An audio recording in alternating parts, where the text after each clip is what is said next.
sama Bapak Ludovikus Edwinanto yang mempunyai dan merintis usaha Nyonya Obor.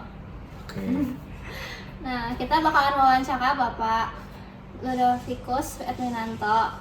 Nah, pertanyaan yang pertama, apa yang memotivasi Anda untuk memulai bisnis dan mengapa memilih bisnis makanan? Kalau untuk gini, saya kan awalnya sekolah kedokteran, Ya. angkatan 95, lulus 99. Tetapi saya tuh waktu itu ada tekanan batin kayaknya ya, jadi nggak mau langsung jadi dokter. Ya, jadi sebelum koas saya memutuskan untuk meninggalkan gelar sarjananya dulu. Oke.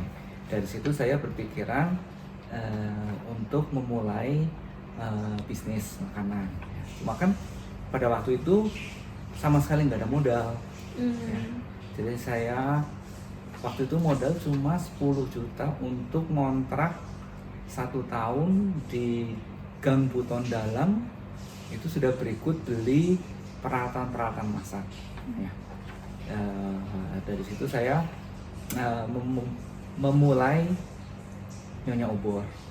Nah, dimana resepnya itu resep keluarga, ya. Tapi keluarga saya nggak pernah memasak ayam goreng untuk dijual.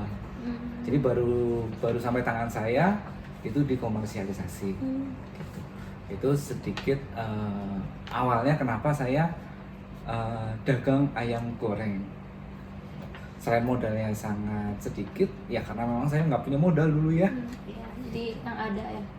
Iya. Pilihan yang paling Modal sedikit, apa yang bisa dikerjain, ya udah jalanin aja gitu loh. Seperti itu. Terima kasih. Kita ke pertanyaan selanjutnya. Nah, lanjut ke pertanyaan yang kedua. Apa sih tantangan terbesar yang Anda hadapi selama merintis bisnis ini dan bagaimana Anda mengatasinya? Tantangan terbesar ya mungkin gara-gara saya sih nggak menganggap itu sebagai tantangan ya, karena saya berangkat merintis ayam ini kan dari bisa dibilang nggak ada modal, ya tidak ada modal. Jadi tantangannya ya mungkin ya gara-gara nggak ada modal, tapi dari situ saya harus berpikir gimana caranya biar bisa ayam ini tetap muter, tetap buka gitu loh. Meskipun pada awal-awal ya sangat susah ya. Pada awal-awal tuh saya sempat hutang ke tukang ayam. Jadi uang yang dapat dari tukang uang dari penjualan diputer buat beli bahan-bahan besok, ternyata buat ayamnya masih nggak ada. Seperti itu terus sampai mungkin ada 6 tahunan mungkin ya. Jadi masih belum stabil selama 6 tahun gitu. Iya, kurang lebih seperti itu. Jadi mengatasinya gimana? Mengatasinya seiring dengan waktu, ya seiring dengan waktu, pelan-pelan. Kan karena bisnis makanan pada saat saya memulai juga saya sudah sadar benar nggak mungkin makanan tuh, apalagi yang saya rintis tanpa modal tuh bisa langsung naik. Itu rasanya nggak mungkin deh ya. Jadi saya harus berpikir gimana caranya biar bisa ada kenaikan tapi pelan-pelan, seperti itu. Oh iya, oke. Kita pertanyaan selanjutnya, pertanyaan yang ketiga. Bagaimana sejarah perkembangan usaha ini dari awal merintis hingga sekarang?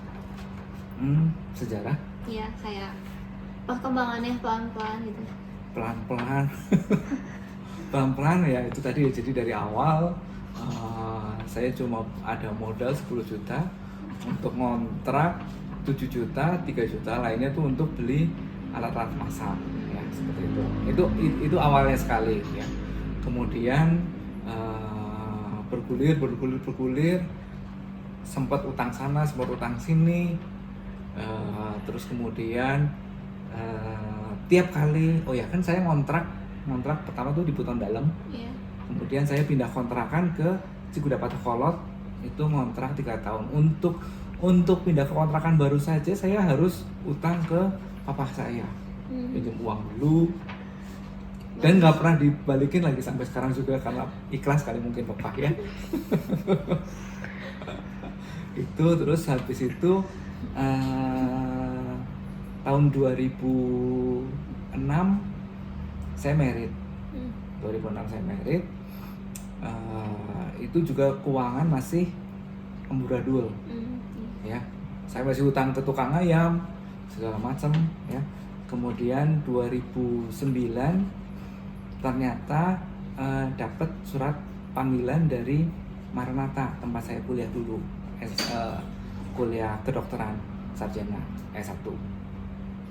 Di situ saya mendapatkan peringatan karena waktu itu saya menghilang dari kuliah itu, sudah lulus cuma saya kan nggak ngelanjutin koas ya, jadi datang surat panggilan ini mau di DO atau mau melanjutkan. Dapat surat itu saya sebenarnya cukup tercengang, ternyata oh saya masih bisa melanjutin toh gitu loh. Dari situ nah saya pikir untuk melanjutkan saya ambil koas untuk meraih gelar dokter saya. Nah, kemudian istri saya yang melanjutkan ayam obor. Jadi sembari saya koas, istri saya pegang ayam obor. Nah dari situ koas selama 2 tahun. Kemudian setelah selesai koas, saya masuk jadi dosen di Maranatha sampai sekarang. Nah, jadi dari situ juga istri saya yang in charge di obor. Ya, jadi sejak itu juga mulai dibagi 2. Jadi istri ngurusin kayak packing, marketing, dan saya ngurusin di bagian dapur. Seperti itu. Ya, berarti selanjutnya, kalau pertanyaan yang keempat, apakah ada kesulitan yang dialami selama menjalani usaha ini? Kesulitan ya sebenarnya banyak ya, kesulitan banyak. Apalagi waktu itu kan memang, terutama sih kesulitan waktu masih kontrak. Usahanya masih kontrak itu sangat-sangat sulit karena 1 tahun, 2 tahun kayaknya sudah pengen mulai stabil usahanya, ternyata harus pindah. Padahal waktu itu kan usaha saya delivery kan jadi kan harus butuh nomor telepon untuk pesan antar. Nah pindah ke tempat baru, nomornya ganti lagi dari awal lagi. Jadi customer juga ganti lagi. Customernya sebagian sudah ditelepon-teleponin. Jadi sudah ada yang tahu, tapi kan tetap aja ya, jadi nggak mungkin bisa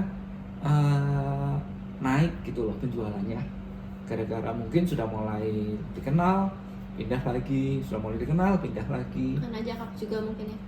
Karena apa? Jarak. Jadi sebelumnya kan mungkin customer sekitar situ.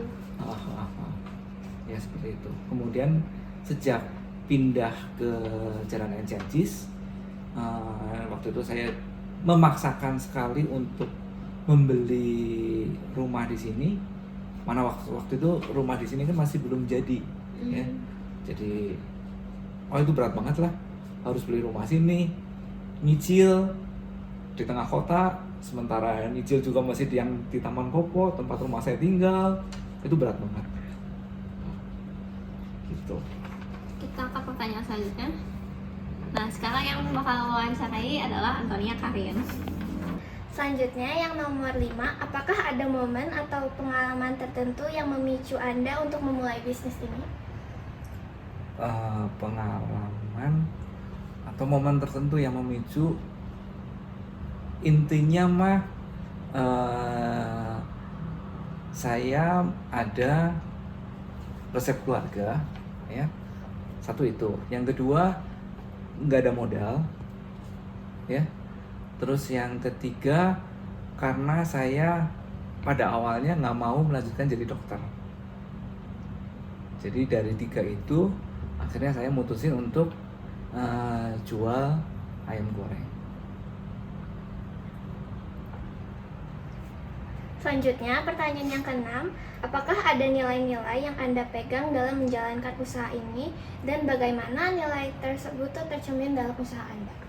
Nah, nilai-nilai ini berarti tentang resep tradisional ya. Jadi saya sebelum dagang ayam memang coba-coba banyak makanan ayam goreng, entah itu di Bandung, di Jogja, di Purwokerto.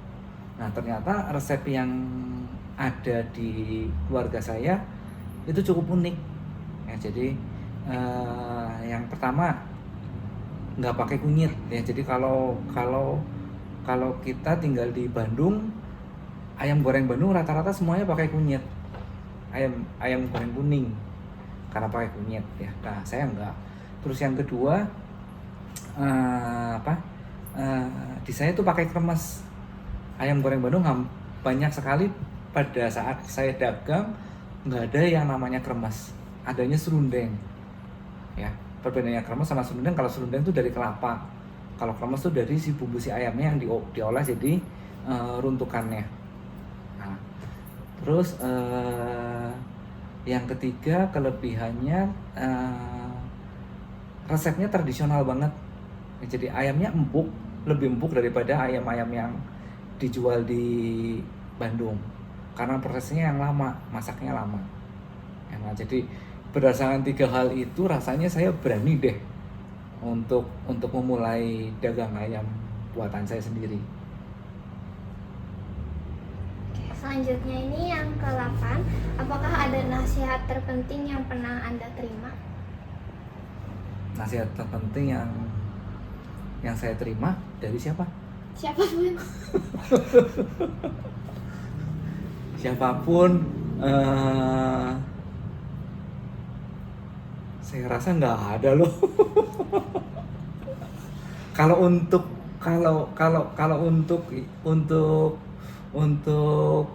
usahawan yang masih muda ya, yang dalam hal masih merintis ya, intinya dalam berusaha di bidang makanan memang butuh waktu yang lama untuk bisa